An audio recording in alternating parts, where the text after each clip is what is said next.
I'm going to start this one off different, so listen up. If your attention span lasts about as long as you do in bed, and that's exactly why nobody calls you back, you need to stop scrolling right now. Charlie Kirk was the nice guy who tried to reason with you. I'm not him. I'm the asshole who tells you the truth that you don't want to hear. You've been so brain fried by TikTok that anything longer than 15 seconds makes your head hurt, which is why you're broke, confused, and can't figure out why your life sucks. You don't know shit because you've never paid attention to anything real. So here's the deal. Sit down, shut up, and give me an hour of your pathetic, distracted life. Turn off the notifications and actually listen for once. If you can focus that long without checking your phone like a crackhead, you might learn why you're getting screwed. But if you can't even do that, go ahead and click away. Stay stupid, stay broke, and keep wondering why nothing works out. Your choice, genius. Courage, compassion, faith, freedom, truth. Welcome to Courage in the Darkness with your host, Philip Roberts. It's time to awaken America.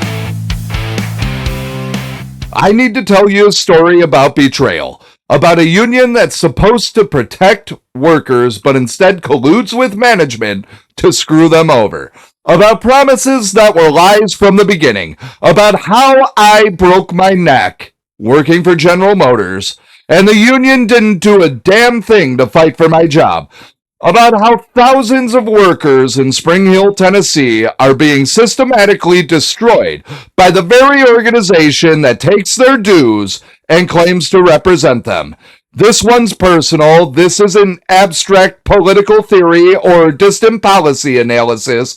This is my life. This is the livelihoods of people I worked alongside.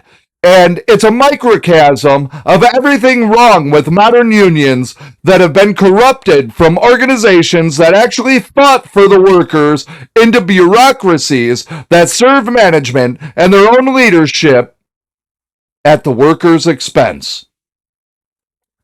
The United Auto Workers, the UAW, you know what the non-indoctrinated workers call them, United Against Workers.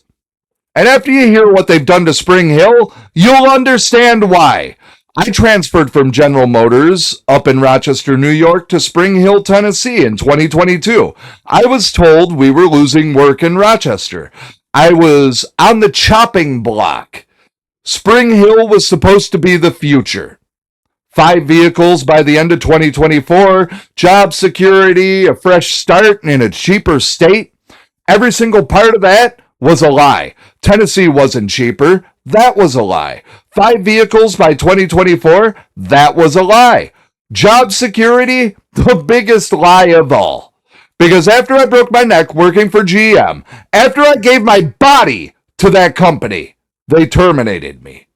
And the union that I've been paying dues to, the union that's supposed to be fighting for the workers, the union that exists specifically to protect people in situations like mine, they didn't do a goddamn thing. Go figure. But it gets worse. It gets so much worse.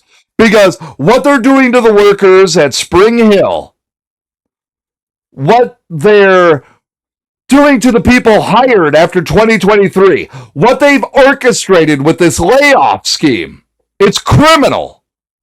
It's a coordinated effort between GM management and the UAW leadership to screw over workers while enriching themselves.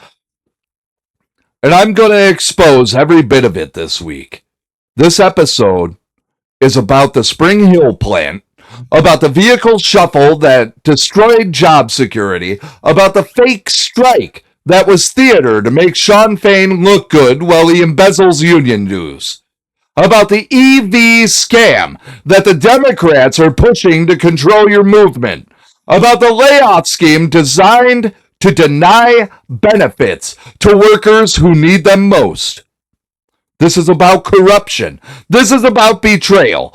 This is about a union that has completely abandoned the workers it claims to represent, and it needs to be exposed.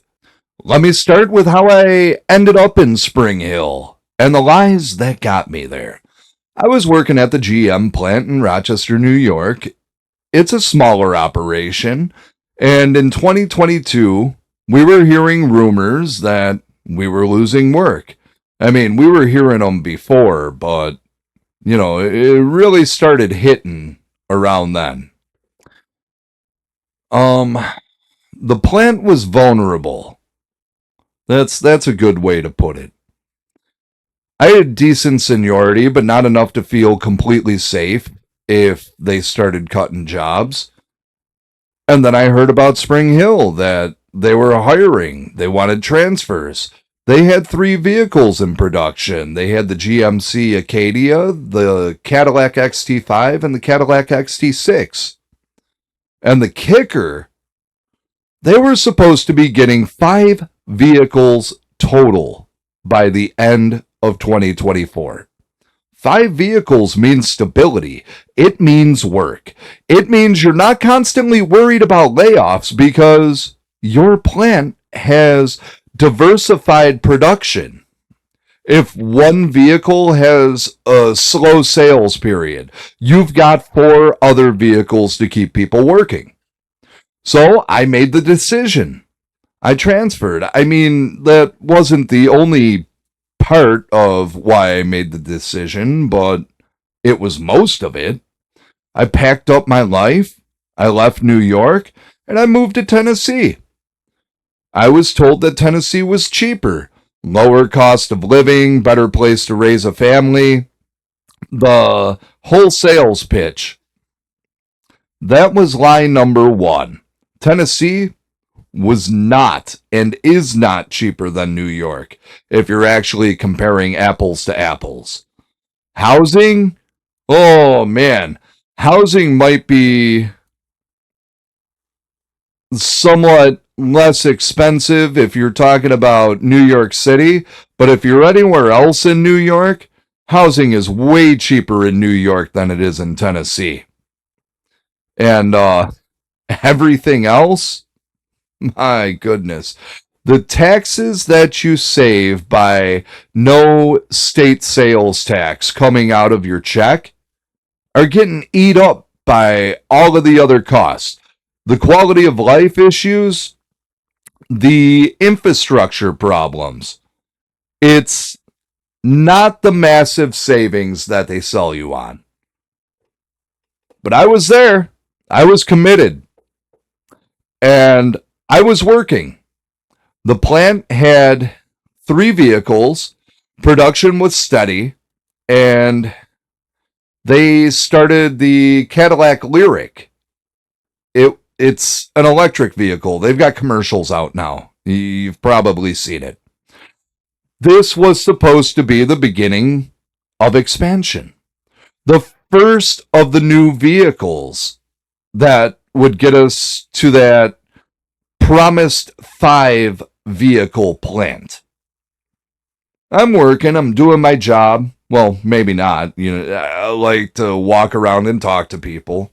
But I did some work, and then I break my neck. It wasn't on the job, but still. Giving my body to General Motors.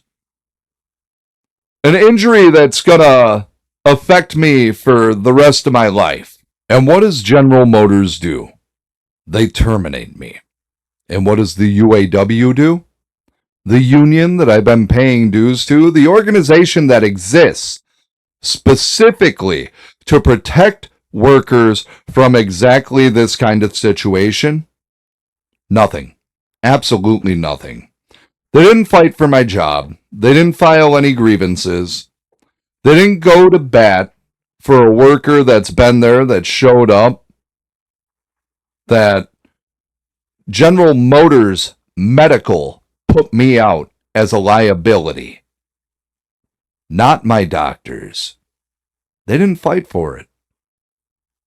The union that's supposed to have your back when management tries to screw you over, they just let it happen. They abandoned me. But let me tell you what happened after I was gone, because it proves that my experience isn't an isolated case of the union failing one worker. It's systematic. It's policy. The UAW has completely abandoned its purpose. After I was terminated, Spring Hill got a contract with Acura. They were going to start producing an Acura vehicle.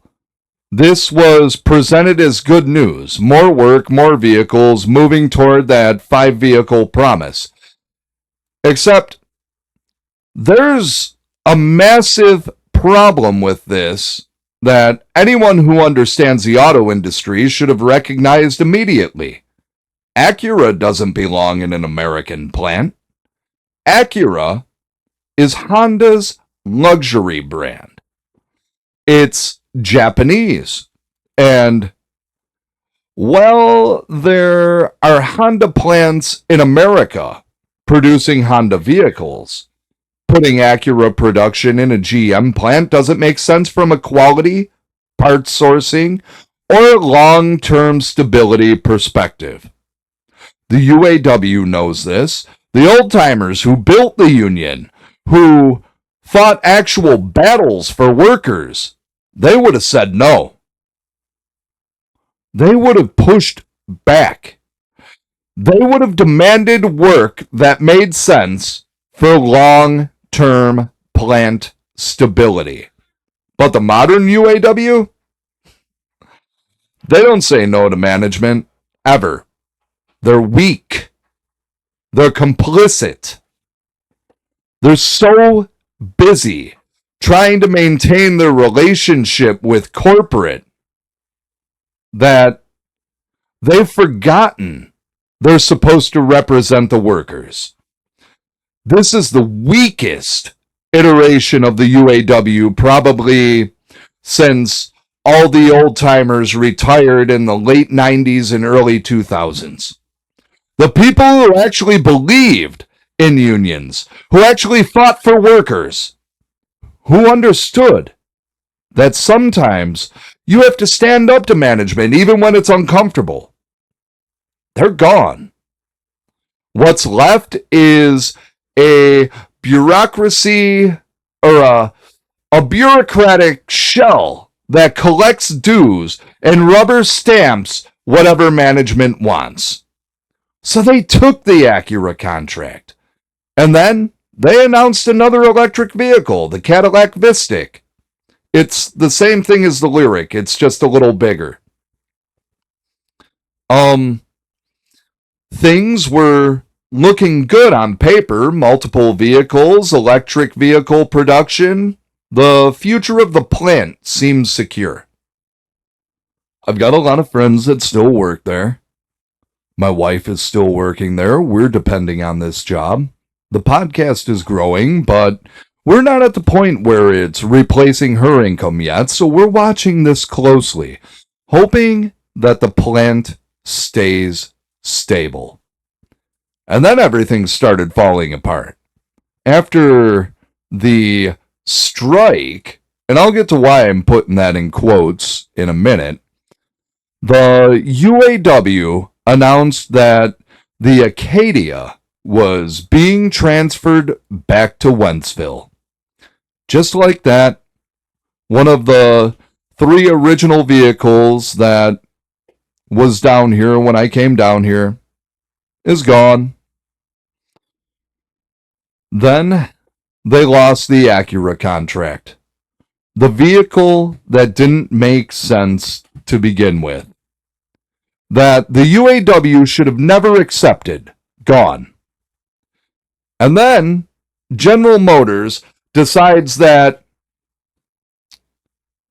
they were no longer going to produce the XT6. Another vehicle eliminated. So now we're down from the promised 5 vehicles to what? They've got the XT5 and 2 electric vehicles that nobody's buying. And oh wait, it gets worse.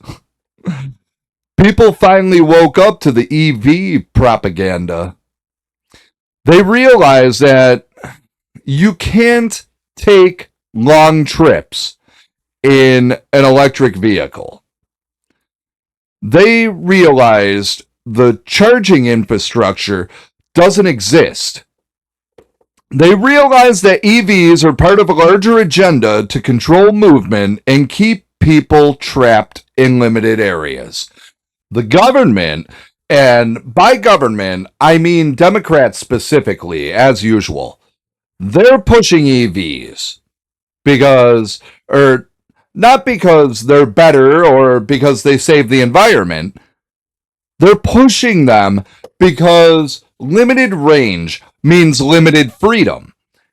If you can only go a couple hundred miles before you need to charge for hours, you can't just pack up and leave. You can't travel freely. You're dependent on the charging infrastructure that they control. It's about control. It's always about control with Democrats. Control your movement, control your life. So people stopped buying EVs. Sales tanked, and what does GM do? They cut production on both electric vehicles at Spring Hill. The Lyriq and the Vistic, both slashed. And then they announced they're no longer producing the XT5 at Spring Hill either. So let's count. Acadia, gone. Acura, gone. XT6, gone. XT5 being phased out. 2 EVs with drastically reduced production. We're down from a promised 5 vehicles to basically nothing stable. Don't worry, though. GM has a plan.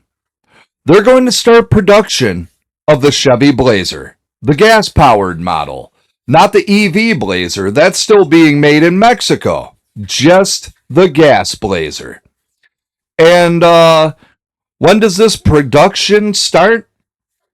Late 2027. So the workers at Spring Hill are supposed to just, what? Wait almost 2 years with no production? Survive on sporadic work and constant layoffs while GM figures out what they're actually going to do with the plant? This is the reality of the 5 vehicles by 2024 promise. This is what I gave up Rochester for. This is what my wife is dealing with every day while we're trying to build something better through this podcast. The whole thing was a lie from the beginning. They lured workers from other plants with promises of stability and growth. They got us there, then they systematically dismantled everything they promised, while the union watched and did nothing. Actually worse than nothing. Because as we're about to see, the union has actively participated in screwing over the workers that they're supposed to represent. Now let's talk about the strike that happened before all of this fell apart. Because understanding what the strike really was explains everything about how corrupt the modern UAW has become. In 2023, the UAW went on strike against the big 3 automakers, GM, Ford, and Stellantis. I still think that they should have never changed their name, because now it sounds like an erectile dysfunction medication. Shawn Fain, the UAW president, positioned himself as a fighter for the workers. He gave speeches, he made demands, he talked tough about standing up to corporate greed. The media covered it extensively. Of course they did. They're Democrats. He's a fucking Democrat. Why wouldn't they? The strike was presented as a real labor battle. Workers fighting for better wages, better benefits, better working conditions. But here's what actually happened. The whole thing was already agreed upon before the strike started. This wasn't a real negotiation where the union and management were actually in conflict. This was theater. This was a performance designed to make Shawn Fain look like he was doing something for workers, while the actual terms had already been worked out behind closed doors. The strike was for show. It was to give Fain credibility. It was to justify the union leadership's existence and their six-figure salaries. It was to make workers think they were getting something fought for rather than something management was already willing to give. How do I know this? Because of what happened immediately after. Because of how quickly everything was resolved. Because of the pattern of the union's behavior that followed. Real strikes involve real conflict. They involve uncertainty. They involve actual leverage being applied until one side or the other gives in. In 2023, the UAW strike had none of that.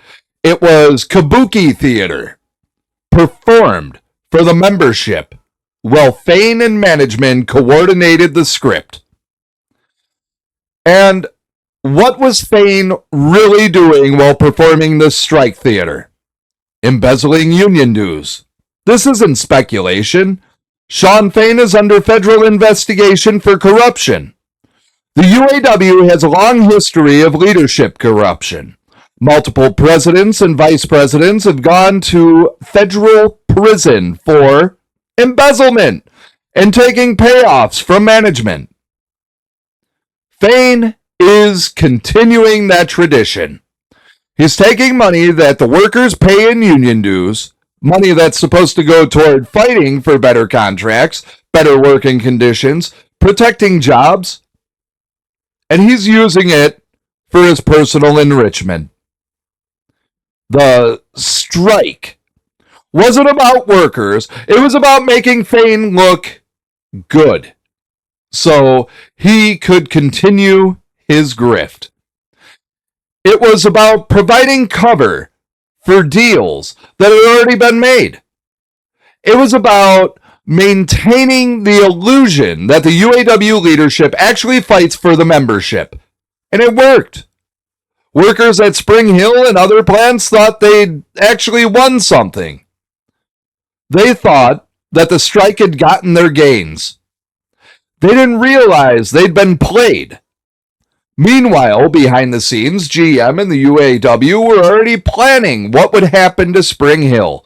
The vehicle transfers, the production cuts, the layoff schemes, all of it was being coordinated while Fain was giving speeches about standing up to corporate greed. This is what modern union leadership has become. It's not about workers. It's about collecting dues. It's about leadership enriching themselves while pretending to serve the membership. The old UAW, the union built by workers who actually fought battles, who actually stood up to management, who actually risked something to improve the conditions. That union is dead. What exists now is a corporate shell that colludes with management while performing occasional theater to justify its existence. And workers are paying the price. They're paying it in the dues that get embezzled. They're paying it in jobs that don't get protected. They're paying it in contracts that get negotiated without their real interests being represented. The Spring Hill situation is the perfect example. While Fain was on TV talking about fighting for workers, the deals were being made that would gut the plant. The Acadia transfer, the vehicle eliminations, the layoff schemes, all of it happening while the union leadership pretended to be on the workers' side. This is betrayal. This is corruption. This is everything the union is not supposed to be. And it's why workers at GM plants across the country call the UAW United Against Workers, because that's what they are. They're against the workers. They serve management. They enrich themselves, and they abandon the people who pay their salaries. Let's talk about why the electric vehicle push is destroying Spring Hill and what it's really about. Because it's not just about General Motors making bad business decisions. It's about a larger political agenda that's using the auto industry to implement control over American citizens. Electric vehicles are being pushed by Democrats and their corporate allies as the future of transportation. We're told they're better for the environment. We're told they're the solution to climate change. We're told that transitioning to EVs is necessary and inevitable. It's all a lie. And the real purpose is control. Let me explain the fundamental problem with electric vehicles the Democrats don't want you to know. Range limitation. A gas-powered vehicle can go 400, 500, 600 miles on a tank of gas. When you run low, you pull into any gas station, they're everywhere, and you fill up in 5 minutes. Then you're back on the road for another few hundred miles. This means freedom. It means you can take road trips, you can travel across the country, you can pack up and leave if you need to. You can go wherever you want, whenever you want, limited only by the road network, which is extensive and accessible. Electric vehicles fundamentally change this equation. Even the best EVs on the market have ranges of maybe 300 miles in ideal conditions. In cold weather, with the heater running, that range drops significantly. You might get 200 miles, maybe less. And when you need to charge, you can't just pull into any gas station. You need a charging station. And charging doesn't take 5 minutes. It takes 30 minutes to an hour, maybe more. It depends on how depleted your battery is. The charging infrastructure also doesn't exist in most of the country. Urban areas have some, major highways have some, but vast stretches of America have nothing. Try taking an EV through where I live in rural America. Try doing it during the winter. It becomes a logistical nightmare. This is marketed as a temporary problem that'll be solved as infrastructure develops. But that's not the real story. The infrastructure limitations are a feature, not a bug. Democrats want you dependent on infrastructure they control. They want your range limited so they can easily, or you can't easily leave their jurisdiction. They want charging stations concentrated in areas they govern so your movement is directed to places they approve. This is about controlling movement. If you can only go 200 miles before you need a charge for an hour, and charging stations only exist in specific locations, your freedom to travel is fundamentally restricted. You can't pack up and leave a blue state for a red state on a whim. You can't take spontaneous road trips. You can't go where you want without planning around the charging infrastructure. This serves multiple control objectives. It makes people dependent on government-approved infrastructure. It restricts movement to controlled, approved corridors. It makes it easier to track where people go through charging station data. It creates dependence that can be exploited for political purposes. Don't believe me? Look at what happened during the China virus. Look at how quickly governments implemented travel restrictions, lockdowns, and movement controls. Now imagine trying to flee those restrictions in an electric vehicle with limited range and government-controlled charging infrastructure. You couldn't. You'd be trapped, which is exactly what they want. The environmental justification is garbage too. Electric vehicles aren't clean. The electricity has to come from somewhere, mostly fossil fuel power plants. The batteries require rare earth minerals mined in environmentally destructive ways, often using child labor in places like Congo. The disposal of batteries creates massive environmental problems.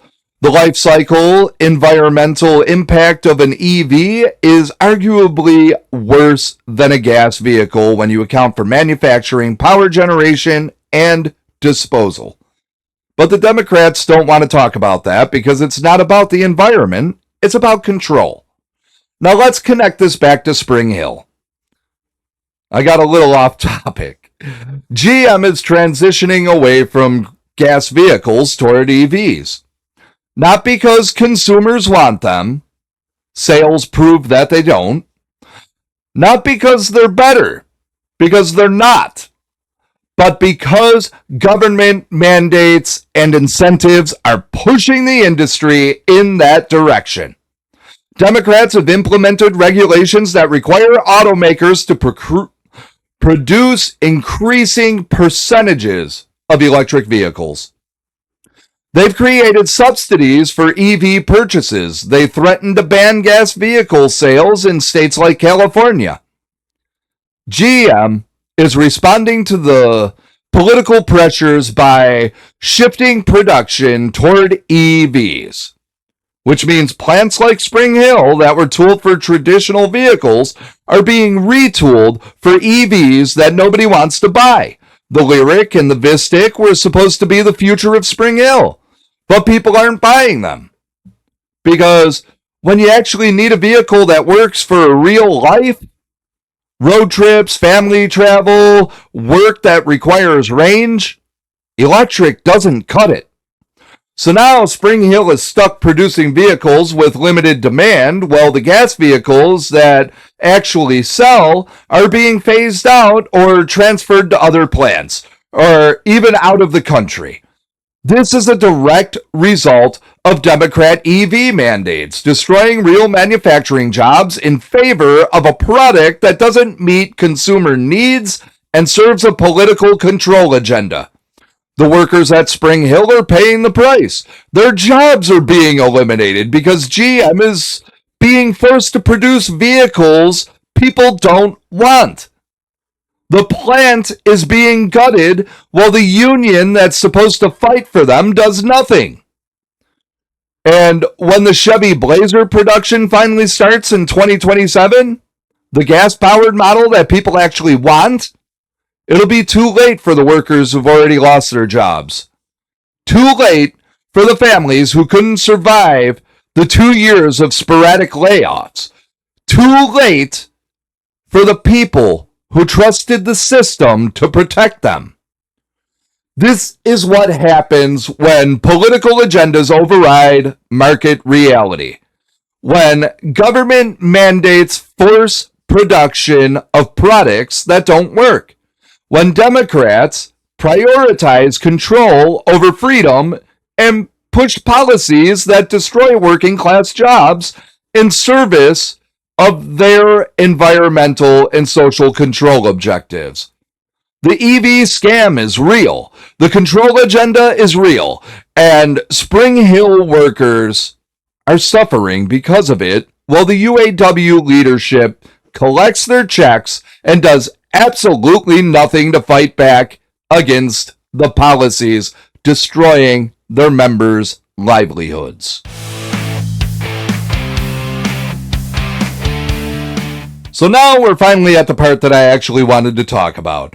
Now we get to the most egregious part of this entire situation, the layoff scheme that GM and the UAW coordinated to screw over the workers who need the most protection. In November of 2025, GM and the UAW announced a series of layoffs for Spring Hill that on the surface might seem like normal production adjustments.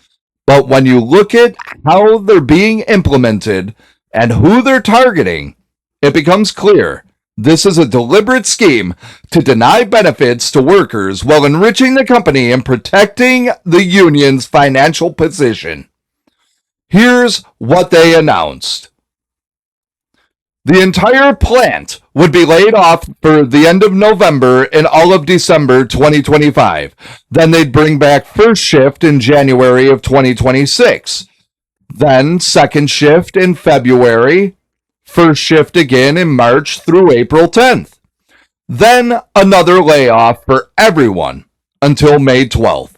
Then bring everyone back, then permanently lay off everyone hired after the midpoint of 2023 on July 1st. On the surface, it looks like production scheduling, adjusting staff to match reduced vehicle demand. Normal business operations, right? But here is what's really happening. First, let's talk about how these layoffs are supposed to work according to the UAW GM contract. The contract has specific language about how layoffs are supposed to be implemented to protect workers and ensure fairness.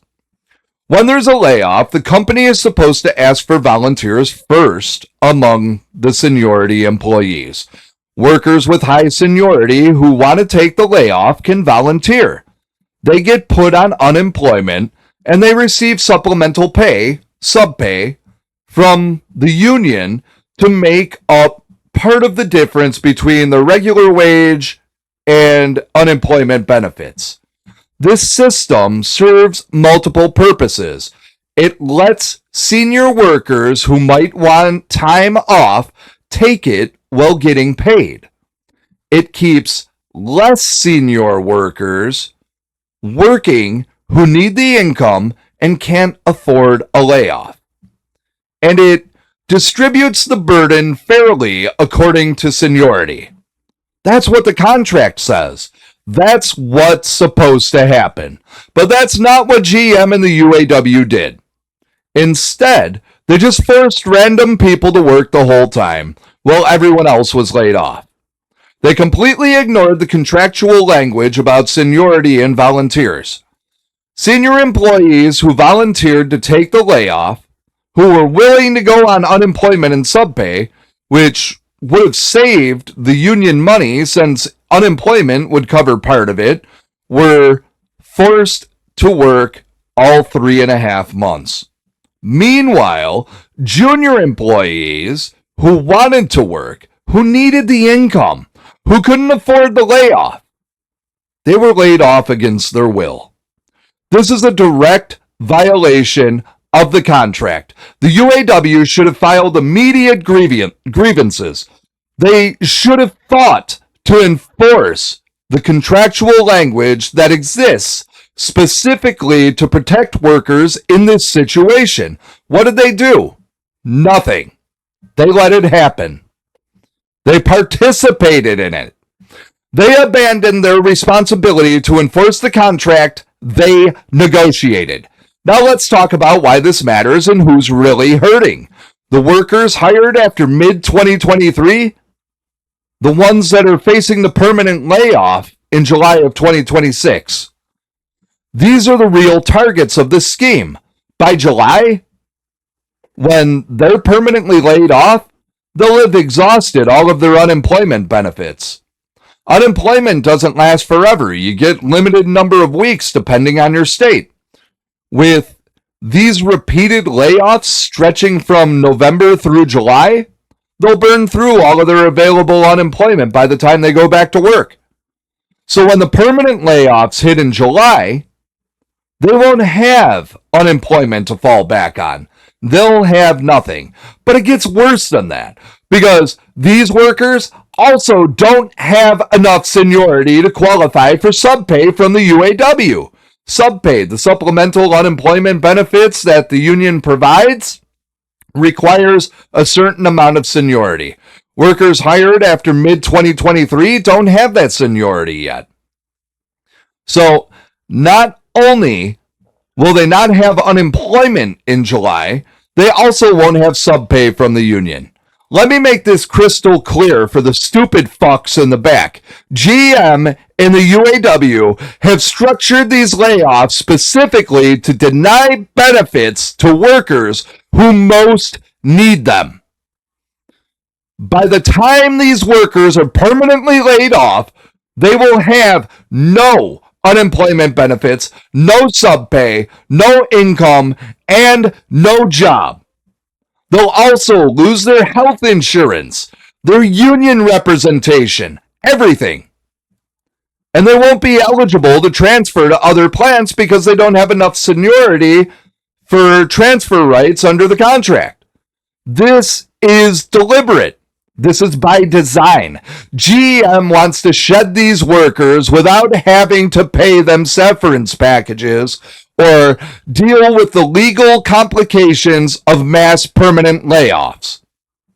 The UAW is complicit because it means they don't have to pay out subpay for these workers. Both sides benefit financially from screwing over the newest hires. GM saves money, the union saves money, and the workers get destroyed. Now let's talk about what the UAW should be doing instead. The union's primary purpose, the entire reason it exists, is to protect workers' jobs, not to make deals with management that benefit the union treasury, not to enrich leadership, to protect workers. In this situation, the UAW should be fighting to bring more work to Spring Hill. They should be demanding that vehicles being produced in Mexico, like the EV Blazer, be brought to American plants. They should be filing grievances against the contract violations and how the layoffs are being implemented. They should be fighting for the newest hires who are about to lose everything. What are they actually doing? Nothing. Worse than nothing. They're actively participating in the scheme to screw these workers over. They're not fighting for more work. They're not pushing back on vehicles going to Mexico. They're not enforcing contract language. They're not protecting the workers hired after 2023. They're too busy with other priorities, embezzling union dues, taking handouts from management, trying to sleep with female employees. These are the actual priorities of UAW leadership. Don't believe me about the last one? Ask around any UAW plant. The stories about union reps and officials using their positions to pursue female employees are rampant. It's an open secret. The union bureaucracy has become a boys' club where leadership enriches themselves and chases women, while the membership they're supposed to represent gets destroyed. This is why they're called United Against Workers. This is why the union has completely lost credibility with anyone who's actually paying attention. The Spring Hill situation is a perfect example of modern union corruption. Leadership colludes with management to implement policies that harm workers. They violate their own contracts. They abandon their responsibility to fight for jobs. And they do it all while collecting dues and maintaining their six-figure salaries. The workers hired after mid-2023 are being sacrificed. They're being pushed out with no unemployment, no subpay, no benefits, no income. Their lives are being destroyed by a coordinated effort between GM and the UAW to save money at worker expense. And nobody's fighting for them. The union that's supposed to represent them has abandoned them completely. This is a betrayal at the highest level. This is corruption. This is everything a union should never, ever be. Let me explain exactly how the union became what it is today. United Against Workers instead of an organization that actually represents working people. The union wasn't always like this. There was a time when the UAW actually fought for workers, when leadership came from the shop floor, and they understood the struggles of the people they represented. When strikes were real battles, not theater. When the union said no to management when saying no was necessary. The UAW was built by people who lived through the Depression, who fought actual battles for basic rights, who risked their jobs and their safety to build something that would protect workers. The sit-down strikes of the 1930s, the fights for basic safety standards, the battles for decent wages and benefits. Those people built a union that had power because it was willing to use that power. Management feared them because they knew the workers would actually shut down production if their demands weren't met. The threat of a strike was real because the union had demonstrated it was willing to follow through. And because the threat was real, management made concessions. They gave better wages, better benefits, better working conditions. The UAW became one of the most powerful unions in America because it actually fought for workers. But then, something changed. The old-timers retired in the late 90s and the early 2000s. The people who built the union, who understood its purpose, who had lived through the struggles, they left. And they were replaced by bureaucrats, by people who saw union leadership as a career path rather than a calling, by people who were more interested in maintaining their positions and their salaries than in fighting for membership. These new leaders learned that collaboration with management was easier than conflict, that rubber stamping company proposals was safer than fighting them, that collecting dues and going along with whatever the company wanted meant job security for union officials. So, that's what they did. They stopped saying no. They stopped fighting.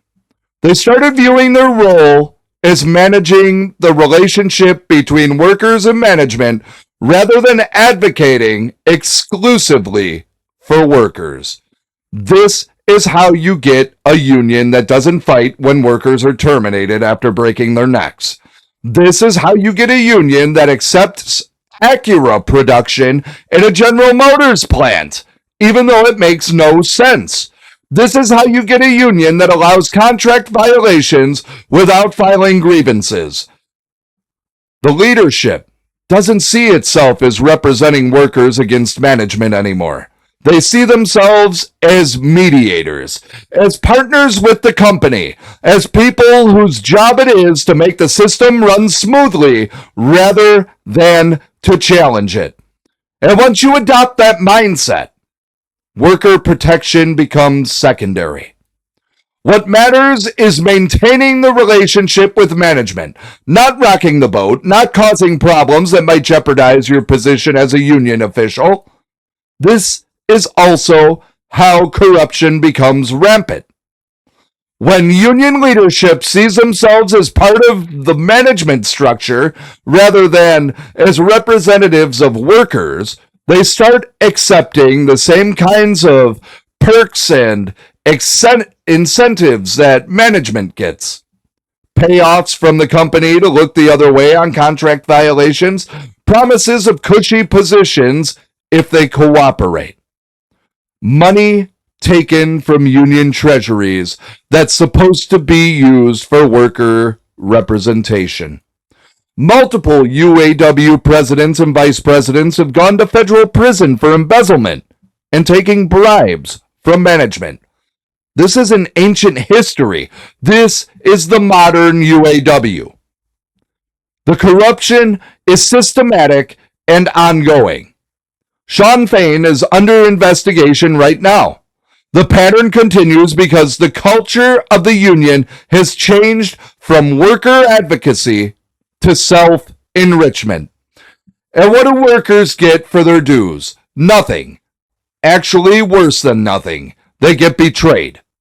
At Spring Hill, they pay their dues every paycheck. Money comes out of their wages to fund the union that's supposed to protect them. And what does that union do? It doesn't fight when vehicles get transferred out. It doesn't push back on layoff schemes that violate the contract. It doesn't protect workers who might get injured. It doesn't file grievances when management violates agreements. It doesn't fight to bring more work to the plant. It collects dues and does nothing. It's a parasite, draining money from workers while providing no value. This is why union membership is declining across America. This is why workers are voting against unionization in many industries. Not because you don't need protection from management. They do. But because modern unions have proven they don't actually provide that protection. The UAW at Spring Hill is the perfect example. Workers paying dues to an organization that actively participates in schemes to eliminate their jobs and deny them benefits. An organization that violates its own contracts. An organization whose leadership enriches themselves while the membership suffers. There's a reason the old-timers who built the union are gone. Because if they saw what the modern UAW has become, they'd be disgusted. They fought to build something that protected workers. Their successors have turned it into something that exploits workers for the benefit of union leadership and corporate management. The UAW has failed, completely and utterly failed. It no longer serves its purpose. It's become exactly what it was created to fight against. An organization that prioritizes its own interests over the people it's supposed to represent. And until there's a complete revolution in union leadership, until people who actually believe in worker advocacy replace the corrupt bureaucrats currently in charge, nothing is going to change. Workers will keep getting screwed. Jobs will keep on disappearing. Contract violations will keep happening. And the union will keep collecting dues while doing nothing to earn them. United against workers. That's what they are. And Spring Hill is the proof. Let me bring this all together as best I can so you can understand what's really happening at Spring Hill and what it means for working people across America. I transferred to Spring Hill, believing the promises: 5 vehicles, stable work, a future. I gave my body to General Motors, literally broke my neck, and they threw me away. The union that I'd been paying dues to didn't fight for me. They let it happen. My wife is still there dealing with this disaster while we're building this podcast. And what we're watching is the systematic destruction of an entire plant through collaboration between management and the union that's supposed to protect workers. They promised 5 vehicles. They're down to basically nothing. They're laying people off in schemes specifically designed to deny benefits. They're violating their own contracts. And the UAW is not just allowing it, they're participating in it. The workers hired after mid-2023 are being sacrificed. By July, they'll have no unemployment, no subpay, no job, no benefits. Their lives are being destroyed by a coordinated effort between GM and the UAW to save money at worker expense. This is what modern unions have become. Corrupt bureaucracies that enrich leadership while betraying the membership. Organizations that collect dues and do nothing in return. Partners with management instead of advocates for workers. The fake strike, Sean Fain's embezzlement, the failure to enforce contracts, the acceptance of vehicles that don't belong in American plants, the complete abandonment of workers who get injured, the collusion and layoff schemes that destroy people's lives. All of it proves that the UAW is united against workers. They're not on your side. They're serving their own interests and management's interests. And workers are paying the price. But here's what gives me hope. People are waking up. Workers are seeing through the lies. They're recognizing that the union doesn't represent them. They're understanding that they need to fight for themselves because the organization that's supposed to fight for them has been completely corrupted. And that's why platforms like this matter. Why independent media matters. Why speaking truth matters. Because the corporate media won't cover this story. They won't expose UAW corruption. They won't detail how workers are being screwed by their own union. They won't connect the dots between Democrat EV mandates and the destruction of American manufacturing jobs. I will. I'm doing the shit right now. And I'm going to keep doing it because silence is no longer neutral. Which brings me to why I need your support. This episode wouldn't exist on corporate media. They wouldn't touch UAW corruption because they're too cozy with the union leadership. They wouldn't expose layoff schemes because they don't want to alienate Democratic politicians who support unions. They wouldn't connect EVs to control because they're pushing the same green agenda.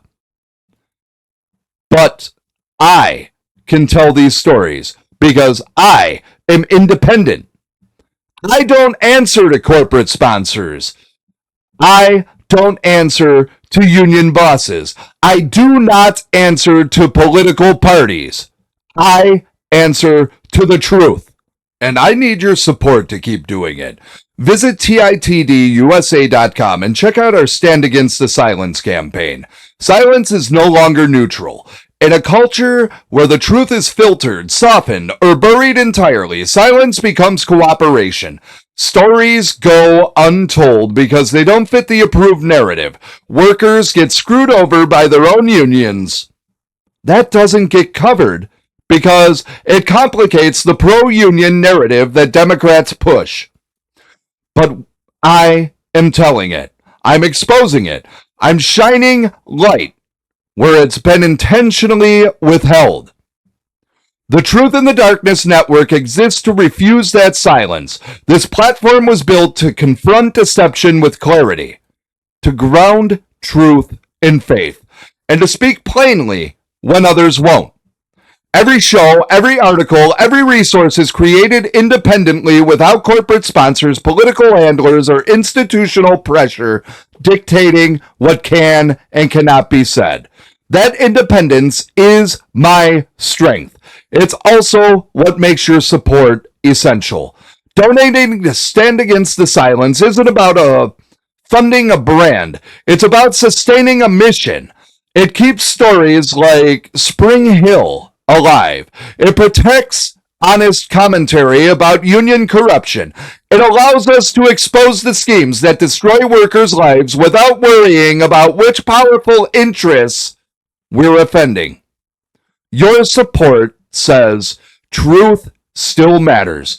Workers deserve advocates who actually fight for them. Silence is not an option. The workers at Spring Hill, who are about to lose everything in July, they don't have anyone fighting for them.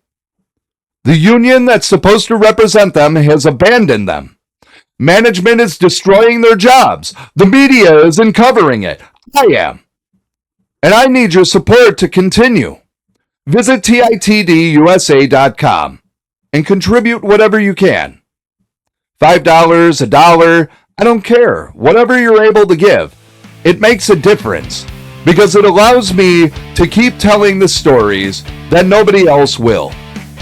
Thank you for standing against the silence. Thank you for supporting independent media that exposes corruption wherever we find it, even when it's in our organizations that are supposed to be on the workers' sides.